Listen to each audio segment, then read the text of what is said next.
দেশে এ পর্যন্ত 15 জনের মৃত্যু হয়েছে বন্যায়। পানি কমলেও মানবিক ও সামাজিক বিপর্যয় শুরু হয়েছে দুর্গত জেলাগুলোতে।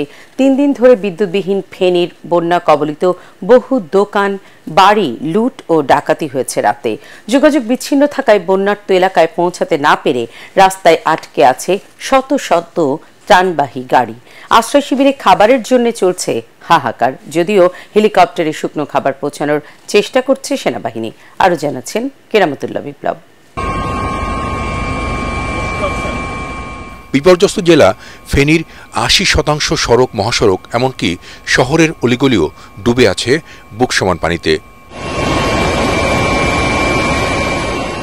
3 দিন ধরে এ পরিস্থিতিতে ভেঙে পড়েছে অনেক পাকা স্থাপনা। বহুতল ভবনে থাকাও আর নিরাপদ মনে করছেন না শহরবাসী। কিন্তু স্কুল কলেজ মাদ্রাসা কিংবা সরকারি বেসরকারি আশ্রয়কেন্দ্রে তিল ধারণের ঠাঁই নেই। ফেনীর অন্তত 10 লাখ মানুষ এই মুহূর্তে আছে আশ্রয়কেন্দ্রে। বাড়িঘর ছাড়ার অপেক্ষায় আছেন আরও কয়েক লাখ। বাথরুম গোসলের সুযোগ নেই, রান্নার বন্দোবস্ত নেই।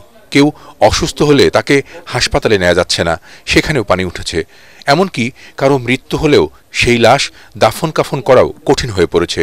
কবর খোঁড়ার মতো শুকনো মাটি নেই ফেনীর বেশিরভাগ এলাকায়। আশ্রয়কেন্দ্রগুলোতে খাবারের জন্য কাঁদছে শিশুরা, অসুস্থ হয়ে পড়ছেন বৃদ্ধরা। এ যেন এক মহাবিপর্যয় নেমে এসেছে, যা এর আগে আর কখনো দেখেননি ফেনীবাসী। ত্রাণ সহায়তা আর সেবা নিয়ে সারা দেশ থেকে হাজারো মানুষ ছুটছেন ফেনীর দিকে। যে যা পারছেন তাই সাথে করে নিয়ে যাচ্ছেন, কিন্তু এর বেশিরভাগই প্রকৃত ক্ষতিগ্রস্তদের কাছে পৌঁছানো যাচ্ছে না। থই থই পানি চারিদিকে, রাস্তাঘাট সব ভাঙা।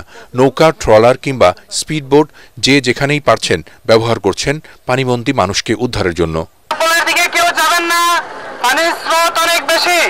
একেবারে দুর্গত এলাকাগুলোতে বৃহস্পতিবার থেকেই শুকনো খাবার ও জরুরি ত্রাণ সহায়তা হেলিকপ্টারে পাঠাচ্ছে সেনাবাহিনী, র্যাব সহ বিভিন্ন সংস্থা।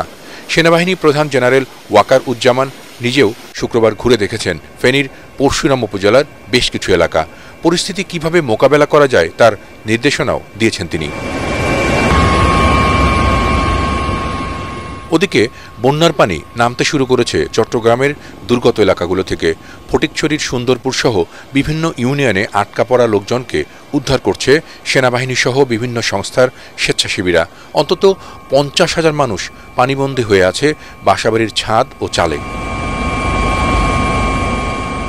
মনু নদীর পানি কিছুটা কমলেও মৌলভীবাজারের কুলাউড়া, জুড়ি, কমলগঞ্জ, রাজনগর ও সদর উপজেলার বেশ কয়েকটি ইউনিয়নে 3 লাখেরও বেশি মানুষ রয়েছে পানিবন্দী।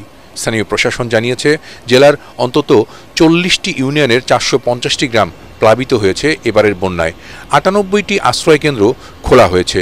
দুর্গত বেশিরভাগ এলাকায় 2 দিন ধরে বিদ্যুৎ নেই, বিচ্ছিন্ন হয়ে গেছে মোবাইল নেটওয়ার্ক। কলাগাছ, বাঁশের ভেলায় পানিতে গবাদি পশু ও হাঁস মুরগি নিয়ে ভাসছে অনেক পরিবার। কেরামতুল্লাহ বিপ্লব, এটিএন বাংলা।